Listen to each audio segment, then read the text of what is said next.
E aí galera, sejam bem-vindos a mais um vídeo do nosso canal, onde a gente bate um papo sobre os grandes momentos da história de um jeito leve e divertido.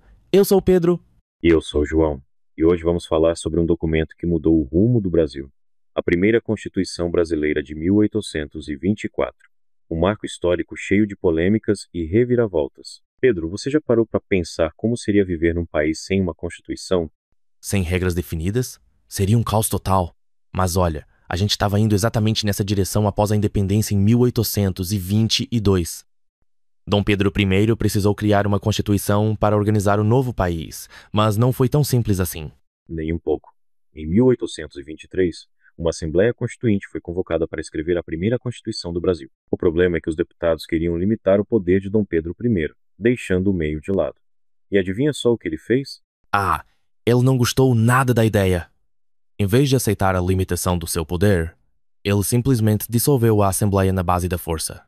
Tropas cercaram o prédio e os deputados foram mandados para casa sem cerimônia. Clima bem democrático, não acha? Pois é, foi um golpe disfarçado. Com a Assembleia fechada, Dom Pedro decidiu ele mesmo escrever a Constituição. E quem ajudou foi o Conselho de Estado, um grupo de assessores bem leais a ele.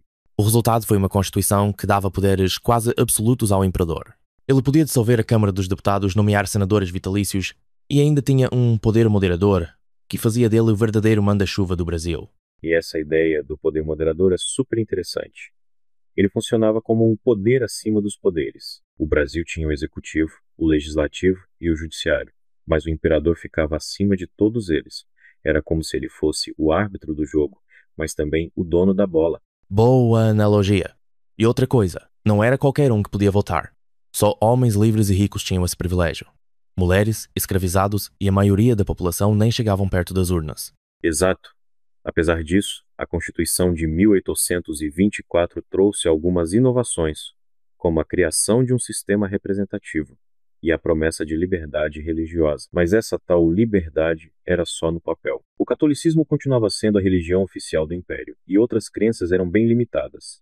E tem um detalhe curioso. Essa Constituição foi a mais longa da história do Brasil. Durou até 1891, quando foi substituída pela Constituição da República. Ou seja, sobreviveu por mais de 65 anos. Isso mesmo, mas não sem crises. Um exemplo foi a Confederação do Equador, uma revolta de 1824 contra o autoritarismo de Dom Pedro I. Foi uma tentativa de separar parte do Nordeste do Brasil, mas foi brutalmente reprimida. No fim das contas, essa Constituição foi uma mistura de avanços e retrocessos. Consolidou o Brasil como uma nação independente, mas deixou o poder concentrado nas mãos do imperador. O saldo? Uma história polêmica e cheia de reviravoltas. E com isso, fechamos mais um vídeo do nosso canal. Se você curtiu esse bate-papo, compartilhe com os amigos e siga a gente nas redes sociais para mais histórias fascinantes. Valeu, pessoal! Valeu, nos vemos no próximo episódio.